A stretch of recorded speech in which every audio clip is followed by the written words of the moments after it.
चार कामचोर और जादुई रोटी एक छोटे से गांव में चार दोस्त रहते थे।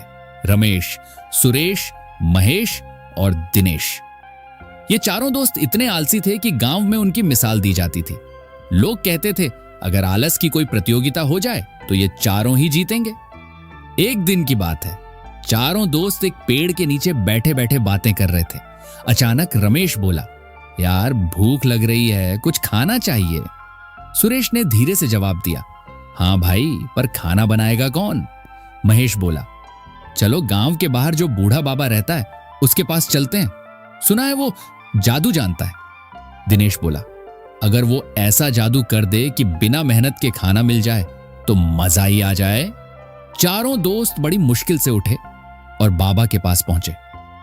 बाबा ने उन्हें देखा और मुस्कुराकर कहा, तुम चारों को देखकर ही समझ आ रहा है कि तुम लोग काम से दूर भागते हो। रमेश बोला, बाबा हमें ऐसा उपाय बताओ जिससे बिना मेहनत के खाना मिल जाए। बाबा ने कुछ देर सोचा और फिर एक रोटी निकाल कर दी। ये जादुई रोटी है, इसे तुम चारों मिलकर खाओगे तो ये खत्म नहीं होगी, लेकिन एक शर्त है, जिसने सबसे ज्यादा काम किया होगा वही इसका स्वाद अच्छे से महसूस कर पाएगा। चारों दोस्त खुश हो गए और रोटी लेकर वापस आ गए, लेकिन जैसे ही उन्होंने रोटी खाने की सोची, समस्या आ गई। सुरेश बोला, पहले प्लेट लानी पड़ेगी। महेश बोला, और पानी भी चाहिए। दिनेश बोला, अरे यार ये सब काम कौन करेगा? फिर रमेश को एक आइडिया आया, चलो ऐसा करते हैं, जो सबसे पहले उठेगा वही सारे काम करेगा। बाकी तीनों ने तुरंत हामी भर दी। अब चारों वहीं बैठ गए, कोई भी उठने को तैयार नहीं। समय बीतता गया, धूप ढल गई, रात हो गई, पर कोई नहीं उठा।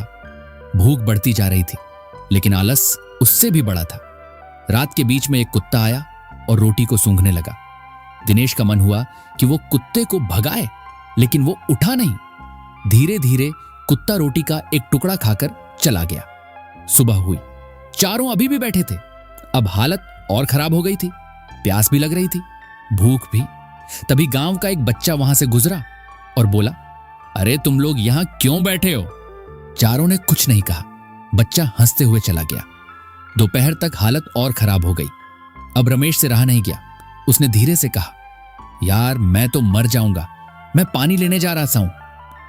जैसे ही उसने ये कहा, बाकी तीनों एक साथ चिल्ला उठे, अरे तू बोल गया, अब तू ही सारे काम करेगा। रमेश गुस्से में बोला, तुम लोग भी तो बोल रहे हो। तीनों एक साथ बोले, अब तो तू पहले बोल चुका है। अब चारों में बहस शुरू हो गई, लेकिन आखिर में रमेश को ही जाना पड़ा। वो बड़ी मुश्किल से उठा, पानी लाया, प्लेट लाया।